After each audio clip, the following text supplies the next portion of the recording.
I'm Shivani Gupta and welcome to the AskShivani podcast. I believe that one of the best presents that you can give yourself is time to be able to sit down and ask yourself some questions. I believe that the quality of the questions that you ask yourself will determine the quality of your life. Hello, everybody. I am so excited about having Sam Payne on our podcast and the AskShivani podcast today. I started to follow Sam and some of the extraordinary work that she is doing, which she's going to tell us a little bit about. But let me tell you a little bit about her first. She is so driven to make sure that nobody faces the journey of early pregnancy loss alone, and that every bereavement parent receives the support, empathy, and understanding that they deserve. Sam is empathetic, engaging, knowledgeable, and she is an impactful advocate for those experiencing early pregnancy loss. She's an experienced public speaker with an ability to engage all. She speaks from the heart. She's going to share some of her own journey, but also the thousands and thousands of people that Pink Elephants has supported. She links a strong-based, evidence-based to call and make sure that we've actually taken some actions in place. And she wants to inspire and create some enhanced support for early pregnancy loss. She's challenging the cultural norms, breaking the silence, initiating much needed change. I'm hoping that I'm not going to break down on this particular podcast because it was something that I experienced and I just did not have that support. Welcome, Sam. Hi, thank you for having me. Great introduction. I'm excited to be here and talk more about this topic that needs to be talked about more. So yeah, thank you. Absolutely. And it is such a huge thing. I remember, Sam, when before we had our first child, we had gone through a really big journey of trying to get pregnant.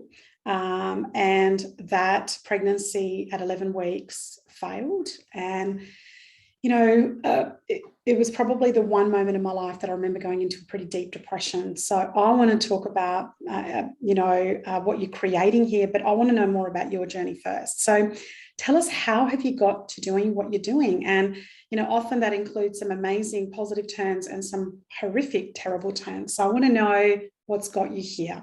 Share with us some of your ups and downs. Well, firstly, thank you to you for sharing, because I know that that's not always easy to share the personal side, particularly in a professional setting. So thank you, because part of us sharing our story, we start to normalise that pregnancy loss happens, but also that it warrants far more support, empathy and understanding that it currently gets. So I'm not surprised that you didn't have access to the empathy and the support that you deserved. I'm saddened, but I'm not surprised. So I kind of moved into this space from lived experience. So I had my own journey to have children. We had our first really easy, and we were that annoying couple. 9 months after our wedding, we were pregnant, and then Georgia came along another 9 months later. It wasn't difficult for us. And then it was when we tried for a second child when it all changed. And we sadly went through 2 losses in between, Georgie and Johnny, who's now here and who's 4 years old.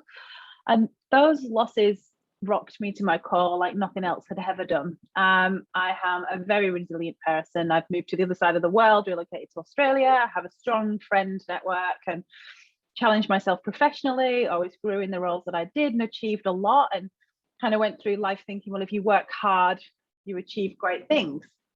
And I was willing to do that. But this was something that no matter how hard you worked at it, you couldn't control the outcome. And so I really struggled throughout that year of those 2 losses. And I was also horrified that I was being minimized. I wasn't offered any support. I was told, well, at least you know you can get pregnant. You already have a child. Why are you worried? Just get pregnant again.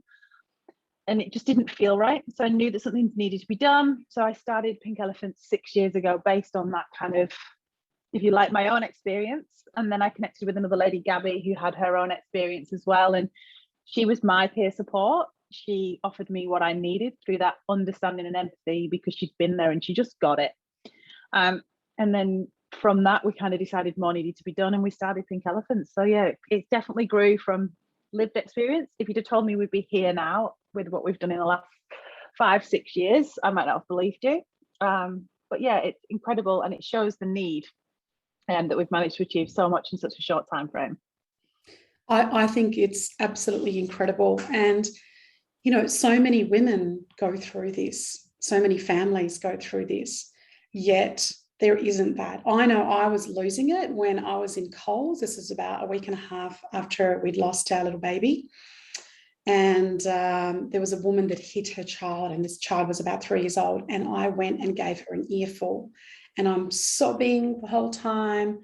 And I was in so much of this, how could you not appreciate what you have process? So one thing is, Sam, all of us going through it. And the second is actually then taking some action and creating pink elephants and doing the work you've done, not for a month or two, but for 5 or 6 years now. So tell me, like, where did you take that own grief into, I have to do something more about this for others? Like, how did that come about? I think I've always been a really vocal person. I've always been big on social impact. No matter what my roles have, I've always wanted to make a difference.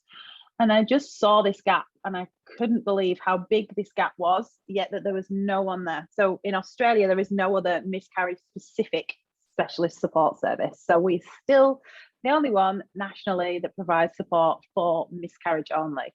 And that just dumbfounded me. I was also angry, and I think anger in grief is a really great thing to do something with. I didn't want to get into fights or anything like that. I'm not normally an angry person, but I knew that I could channel that and it would also help me. I didn't realize how cathartic it would be. I didn't understand things like translational grieving back then. I didn't understand the dual process of how sometimes this would trigger me far too much. I wasn't mindful of my own needs in those early days. I was like a steam train. I was going to do something about this. I was a woman on a mission, and I did.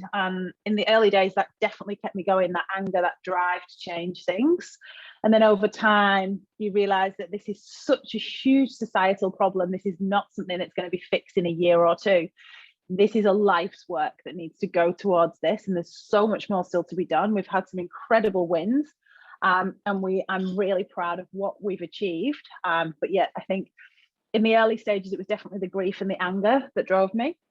There was also an element of bartering with the gods, that if I did something good for others, maybe then I would have another baby. But then that pregnancy that I did have with Johnny afterwards just highlighted again to me how deep this gap was, because throughout that pregnancy, I was terrified. I had anxiety that was undiagnosed, and I hid it because you're meant to be grateful that you're pregnant. So you're presenting to everybody that, oh, it's all over now. I've gone past the 20 weeks. This is fine. And I wasn't. I was an absolute mess. So I think one thing that Pink Elephants does really well is then we might take, say, one person's experience, and then we'll do more research and we'll find out if that's a shared and common experience. And then we work out, well, how can we fill that gap? What can we do to change that? How can we make a difference that's meaningful for many rather than one person? And that's something I'm really proud of with Pink Elephants. That's incredible. And I want you to like almost drop all of your humbleness now. Like, I just want you to put it aside, because when you said we've achieved a few things, talk to the audience today. Talk to me about some of the stuff that's happened, particularly with some of the leave and some of the advocacy work you've been doing. Tell us about 2 or 3 of those big wins, and completely be the opposite of humble. I want you to show it off, because I think it's incredible that people hear, because somebody will be listening to this and then they'll go, I need to connect them to Pink Elephants. So I want you to share some of your great wins over the last little bit.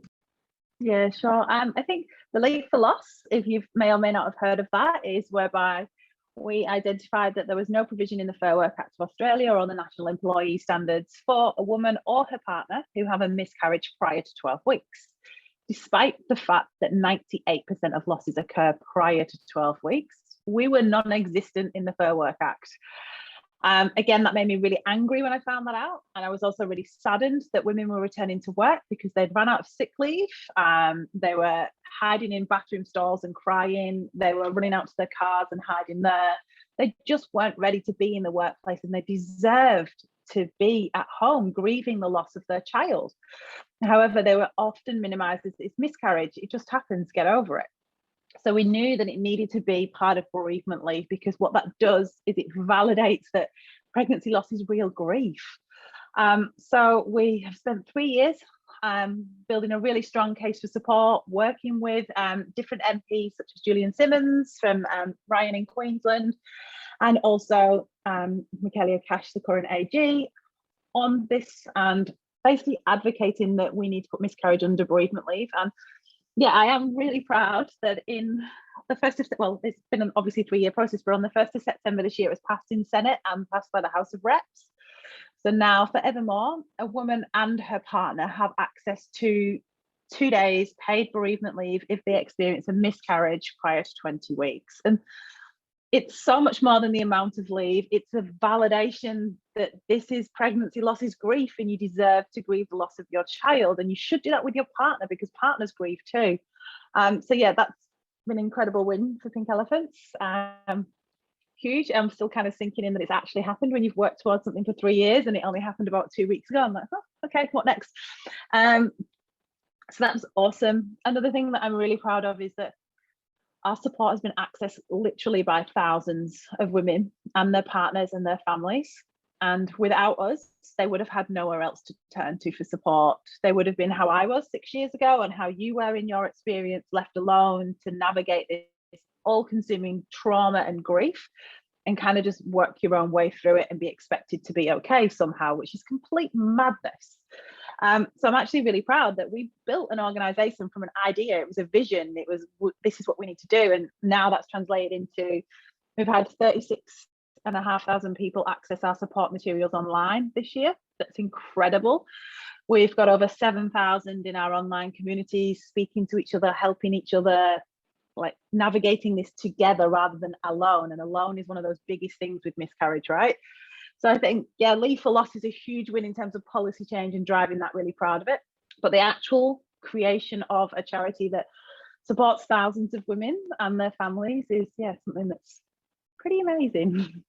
I took some really deep breaths before this podcast today, because we're having a podcast recording day, and I can't not just get emotional. I am so grateful to you for doing what you are doing. 36,500 people. That is incredible. And that's so far. And to get something passed, and as you said, it's not about the 2 days, it's that acknowledgement that women and partners go through this and how difficult it is that you're doing that. I am just, you have inspired me beyond belief today, Miss Sam. That's amazing. And so tell us a little bit about, as I get my my shit together here, tell us a little bit about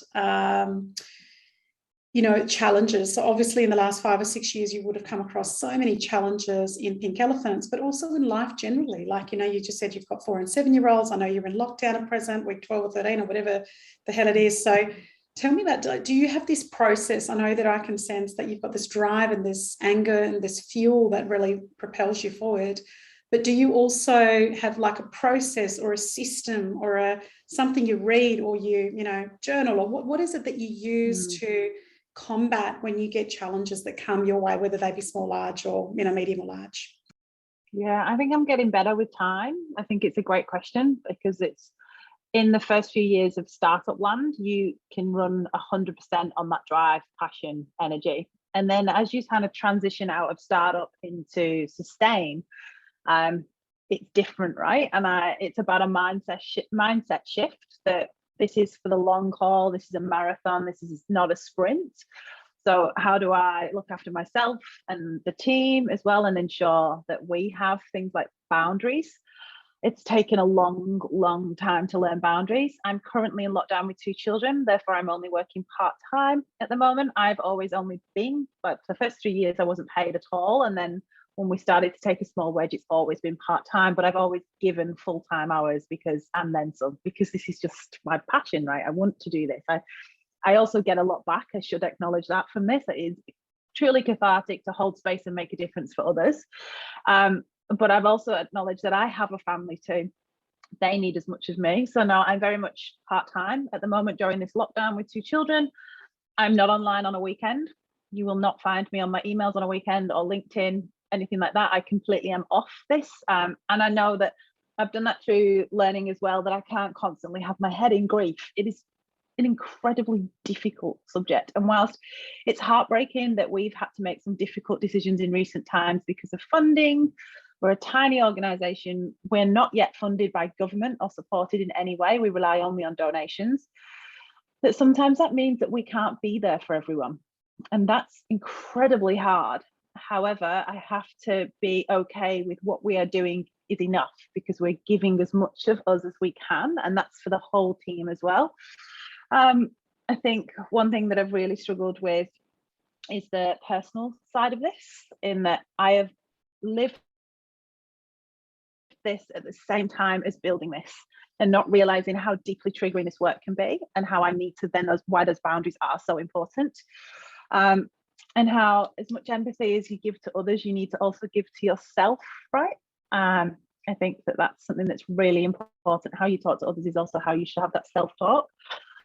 I've got much better at things like meditation, yoga is something I love, but that's all off the cards right now because I'm stuck with 2 kids at home. And if, in complete honesty, this is really difficult right now. We are in 12 weeks into a Sydney lockdown, and it looks like it may or may not end sometime, but it's still very confusing as to how. And I think then there's an element that you relate of this situation to what our community face every day, and there's that element of lack of control. You have to work on what you can control, and you have to let go of what you can't, and that's it. It has to be that kind of simple and black and white at certain points in your life, and yeah, definitely in one now. That's incredible. And I think so beautifully put about saying, you know, there's no point in me taking care of the world if there are times I just need to take care of me and my 4 and 7-year-olds, and in lockdown, and my own well-being around that. So important to do that. And I think I'm seeing some people that are literally running themselves a little bit ragged because they're trying to support the world. And it's so important to balance that out. Sam, I want to know your future. I missed that. I am sorry. No, you go. Jumped on you then. Sorry. I just one other thing that I want to add is that I am really unresponsive to emails right now, and that makes me itchy uncomfortable. I am not responding to LinkedIn direct messages when people are asking for help, and normally I would go that extra mile, but I know, and I think that we need to normalize that right now. If you're in something like this, it's okay to kind of put some of that stuff down. That's okay. It'll still be there in a few weeks when we're out of this. But yeah, absolutely. Just wanted to add that as well. Yeah, absolutely. That is so important. What about future aspirations? And I'd love to hear anything personal. Obviously, I want to hear more about, you know, Pink Elephants and what you see the aspirations are.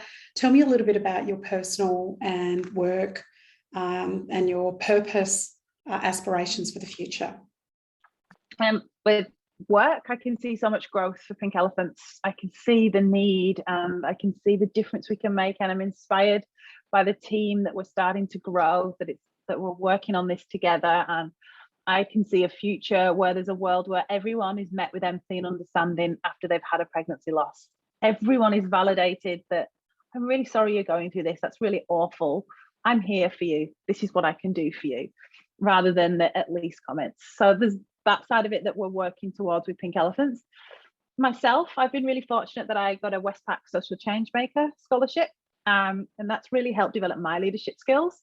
I love learning. I'm very passionate. I've been to university twice. I absolutely want to continue to learn and do more research and into this topic. Completely, my head's there. There's also more that I can do. I can see how miscarriage fits into the narratives of gender stereotypes and why it's not been supported, right? Because if you think about it, it's a cultural taboo that sits in women's health, periods, and baby death, and it makes people really uncomfortable.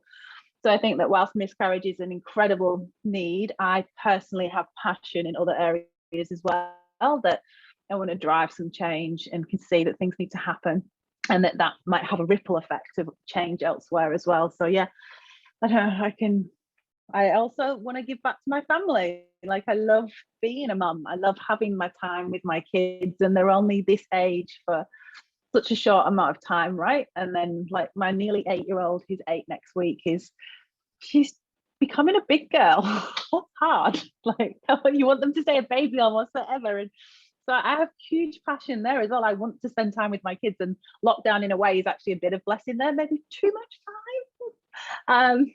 It's not enough balance, does it? You're like, get me out no here. balance. Yeah. However, yeah, so I think that, yeah, professionally with work, it is what Pink Elephants can do. And then myself, I obviously also have goals outside of Pink Elephants. I'm not just Pink Elephants.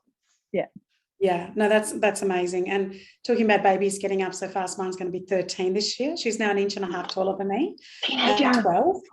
And I'm like, oh my God. Like, I remember somebody saying to me when the kids are like really little, and I had those dual prams, And I remember this gorgeous old lady I ran into at the shops. I was having a really challenging day, and she said, "My dear, the time will go by fast." I'm like, "Today is not going very fast at all." And now I go, "Oh my God, I know what she meant." Like, it's gone just like that. It really is. Sam, tell our audience, tell me about, leadership philosophies that you have. I know you talked a bit about learning. Are there philosophies or quotes or books or places where you go where that really inspire you around your philosophies? And sometimes they're values, sometimes they're philosophies, but tell us a bit about where you get that from. What do you live by? What do you follow? What do you read? What inspires you? I read. I'm an avid reader. I'm not a Netflixer or a series. I've kind of done a bit more of that in lockdown. But I absolutely love to read and study. I always was a geek. I always will be. I'm incredibly proud of my passion for learning. There's a few probably key leadership people that I follow. Brené Brown, obviously, huge empathy, completely translates to the work that we do, and really grateful that she's done such work around emotional literacy, because that's huge for our audience and what we do. Then also there would be Seth Godin. I took part in the alternative MBA last year, which was incredible. And I think the philosophy that highlighted that I had that I didn't realize I have an innate ability for consistency and to show up when things get hard. I don't look away. I don't walk away from challenges. I meet them and I break them down. I'm not saying I can climb a mountain, but to me, it's not a mountain. To me, it's okay, well, we just get here first. And then we get here. And then we get here. It's not, I don't have to do the whole thing in one go. So I think consistency has been a huge thing for myself and Pink Elephants, because none of the changes that we've made or the programs that we've been built have been built overnight. It has been a long, hard slog. It really has. However, just continually showing up in the right places with the right people has definitely helped us in so many ways. And then another probably big thing would be to find a way not to hide or shrink when things are challenging, or you're in those meetings with people and you get that sense of imposter syndrome. I've had that, and I've been like, oh, I'm not meant to be here. I can't be here. Why am I here?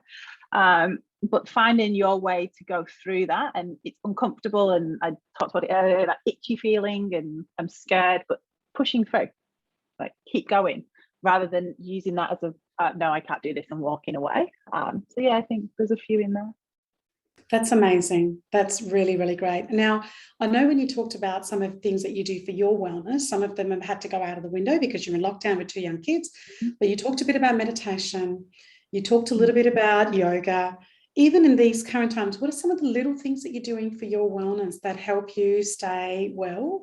And that might be physically, that might be mentally, it might be emotionally. So what are some of the things outside of meditation and yoga that you maybe not getting to as much at the moment? What are some of the other things you are doing? Yeah, at the moment, I'm walking every day. I'm an early riser. I always have been. I find that really helps. So everyone's still asleep. I'm up, the crack of dawn.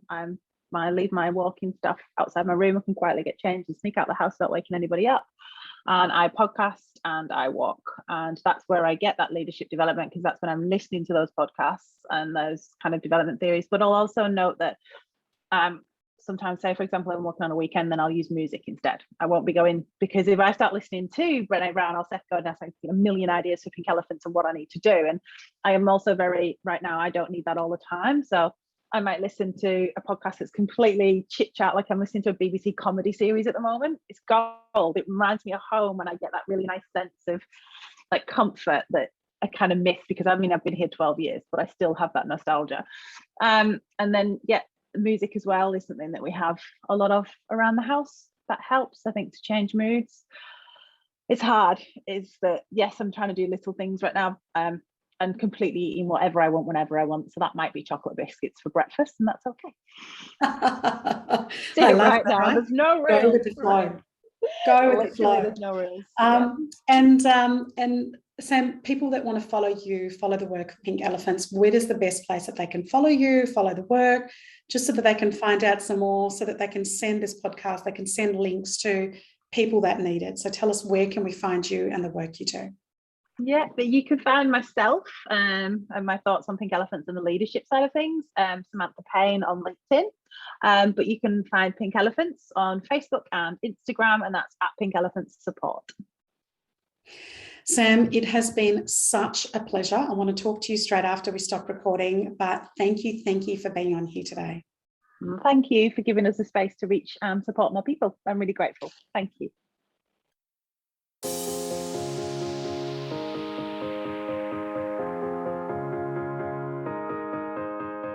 I'm Shivani Gupta, and you've been listening to the AskShivani podcast, where I got to ask some questions. Thank you so much for listening. Please follow AskShivani on Facebook, Instagram, and LinkedIn. And if you haven't done so, please go to the Apple Podcast and subscribe, rate, and review this podcast. It would mean a lot. Thank you.